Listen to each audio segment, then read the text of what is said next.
இன்றைய முக்கிய செய்திகள். மகளிர் உரிமை தொகை ரூபாய் 2500 எப்போது? முதல்வர் விஜயின் அதிரடி அறிவிப்பு. வணக்கம் நண்பர்களே. தமிழகத்தில் தற்போது இல்லத்தரசிகள் மற்றும் பெண்களின் எதிர்பார்ப்பு எல்லாம் தேர்தல் நேரத்தில் கொடுக்கப்பட்ட அந்த சூப்பர் அறிவிப்பான மகளிர் உரிமை தொகை உயர்வு குறித்ததாகவே இருக்கிறது. ஆமாம், மாதம் 2500 எப்போது கிடைக்கும்? எதற்காக இந்த தாமதம்? கோட்டை வரலாற்றில் நடப்பது என்ன என்பதை பற்றி தான் இந்த வீடியோவில் பார்க்க போகிறோம். விண்ணப்பங்கள் மற்றும் ஆய்வு. தற்போது கிடைக்கும் தகவலின்படி அரசு 2 முக்கியமான விஷயங்களை மிக தீவிரமாக ஆய்வு செய்து வருகிறது. முதலாவது, புதிய விண்ணப்பங்கள்.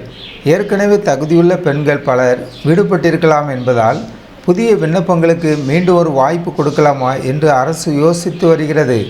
ஒருவேளை அப்படி வாய்ப்பு கொடுத்தால் அரசுக்கு எவ்வளவு கூடுதல் நிதி சுமை ஏற்படும் என்பதற்கான துல்லியமான தரவுகளை சேகரிக்க முதல்வர் உத்தரவிட்டுள்ளார். இது ஒரு மெகா திட்டம் என்பதால் நிதி அமைச்சகம் இதற்கான நிதி ஆதாரங்களை திரட்டும் பணியில் முழு வேகத்தில் ஈடுபட்டுள்ளது. முதியோர் ஓய்வூதியம். இரண்டாவதாக முக்கிய அம்சம், 60 வயதுக்கு மேற்பட்டவர்கள் தற்போது உரிமை தொகை பெற்று வருபவர்களில் எத்தனை பேர் 60 வயது கடந்தவர்கள் என்று கணக்கெடுப்பு நடத்தப்படுகிறது.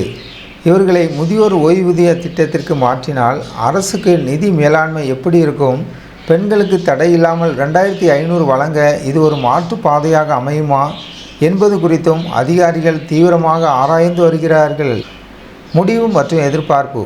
இந்த 2 காரணங்களை ஆய்வு செய்த பிறகுதான் முதல்வர் இறுதி முடிவை எடுப்பார்.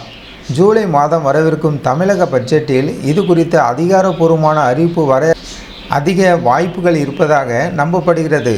ஒருவேளை நிதி நிலைமை சீராக கூடுதல் காலம் தேவைப்பட்டால் சில மாதங்கள் தாமதமாகலாம்.